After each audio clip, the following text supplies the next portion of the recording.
नमस्कार मित्रांनो, आज आपण राज्यसेवा पूर्व परीक्षा ह्याच्या अभ्यासक्रमाविषयी माहिती घेणार आहोत. बरेच विद्यार्थी राज्यसेवा करायचं ठरवतात, पण आपण बघितलं तर राज्यसेवे परीक्षाची तयारी करणारा बराचसा विद्यार्थी वर्ग जो असतो तो 12वी नंतर किंवा काही विद्यार्थी 10वी नंतर प्रयत्न करतात किंवा काही विद्यार्थी लग्नानंतर असेल किंवा काहींना एक निर्णय घेण्याचा वेळ येतो की बाबा मी आता स्पर्धा परीक्षा करणार आहे.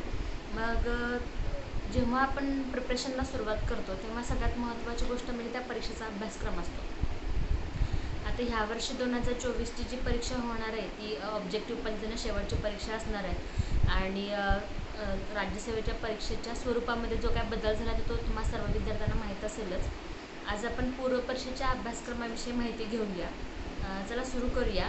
राज्यसेवा पूर्व परीक्षा म्हणजे स्टेट सर्व्हिसेस प्रिलिमिनरी एक्झामिनेशन ही साधारण 400 मार्कांची पूर्व परीक्षा असते. 400 मार्कांमध्ये जो पहिला पेपर आहे तो GS जनरल स्टडीजचा आहे, जे पारंपरिक तुम्ही 10वीपर्यंत सगळे विषय अभ्यासता, म्हणजे इतिहास आहे, भूगोल आहे, विज्ञान आहे, जनरल सायन्स आहे, ह्या सगळ्या गोष्टी जनरल स्टडीजमध्ये येतात. आणि दुसरा जो पेपर आहे तो CSAT असतो. CSAT म्हणजे काय, सिव्हिल सर्व्हिसेस ॲप्टिट्यूड टेस्ट.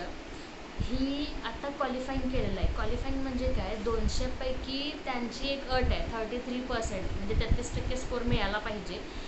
33% म्हणजे 100ला 33 मार्क, म्हणजे 200पैकी 66 मार्क मिळाले तर तुम्ही CSAT क्वालिफाय होत आहे आणि मग तुमचा GSचा पेपर तपासला जाणार. GSच्या पेपरमध्ये तुम्हाला जे मार्क पडतील त्या स्कोअरवर आपण पास किंवा फेल हे ठरणार आहोत. CSATमध्ये काय असतं हे आपण पुढे बघणारच आहोत.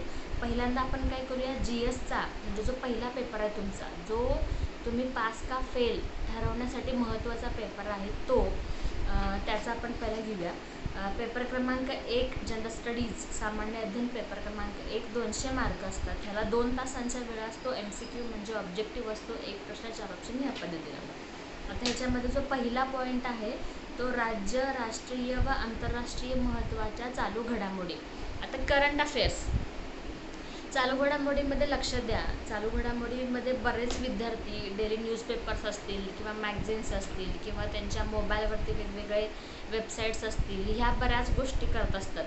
प्रत्यक्षात चालू घडामोडी हा विषय खूप मोठा आहे. चालू घडामोडीमध्ये एक महत्त्वाचे पॉईंट्स आहेत, 8 ते 12 पॉईंट्स आहेत. ते पॉईंट्स तुम्ही कवर करत असाल तर 15 प्रश्नांपैकी साधारण ॲव्हरेजली 15 प्रश्न चालू घडामोडीवरती येतात.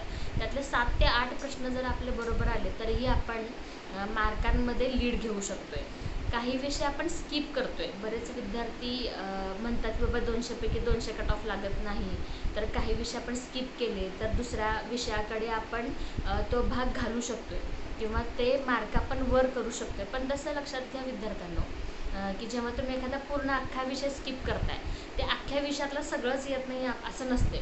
त्या विषयातला काही ना काही कॉमन भाग हा आपल्याला येत असतो आहे. आपण जर स्किप करू लागलो तर आपण स्किप केलेला विषय किंवा आपण ज्या गोष्टी स्किप करतो तो दुसरा विद्यार्थी तो गोष्टी ॲड केलेल्या असतात.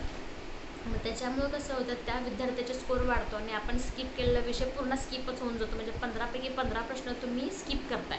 म्हणजे हा खूप मोठा निर्णय आहे. पण प्रत्यक्षात लक्षात घ्या की एखादं फेमस पुस्तक असेल की जे त्याच्यावरती एखादा चित्रपट आला आहे किंवा एखादं पुस्तक आहे की त्याला बुकर अवॉर्ड मिळाला आहे किंवा ज्ञानपीठ पुरस्कार मिळालेला आहे. ही जी चालू घडामोडी आहे ही सहज आपल्या कानावर पडत राहते. तुमच्या मोबाईलला नोटिफिकेशन्स येत असतील किंवा तुम्ही जनरल जरी बँकर्स अड्डा वगैरे किंवा अड्डा 24/7 वगैरे ह्या वेबसाईट चेक करत राहिला त्यांचे बुलेटिन्स वगैरे असतात किंवा त्यांचे PDF अवेलेबल असतात तुम्हाला.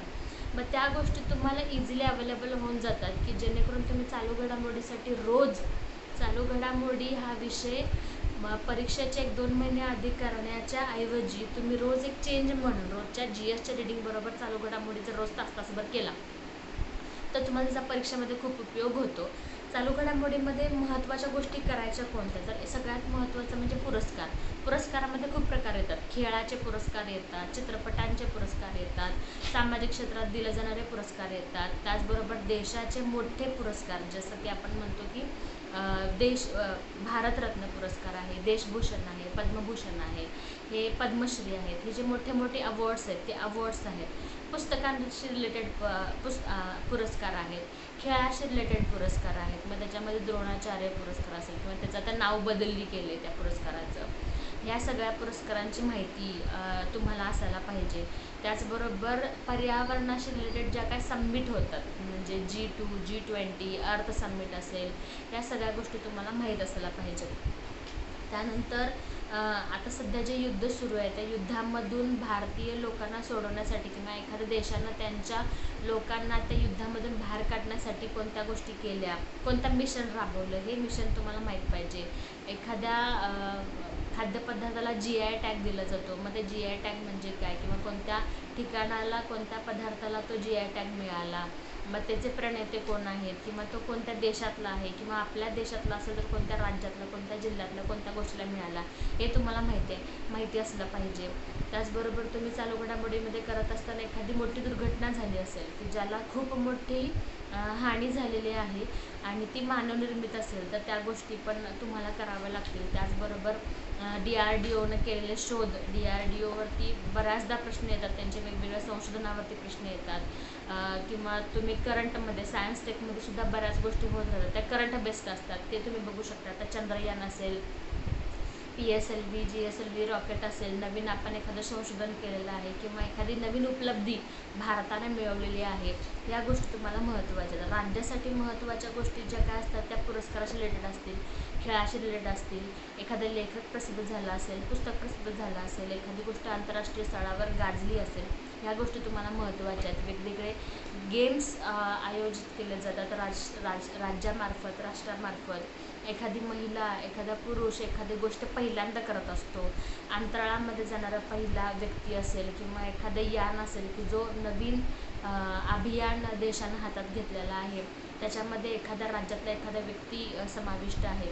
ह्या ज्या काय वेगळ्या गोष्टी आहेत, म्हणजे ज्या देशावर प्रभाव टाकत असतील, ज्या आंतरराष्ट्रीय स्तरावर महत्त्वाच्या आहेत, ज्या संपूर्ण मानवजातीवर प्रभाव टाकत असतात किंवा ज्या इम्पॅक्ट सोडतात, त्या गोष्टी चालू घडामोडीमध्ये करायच्या असतात. आता आपण पुढचा भाग पुढच्या व्हिडिओमध्ये बघूया.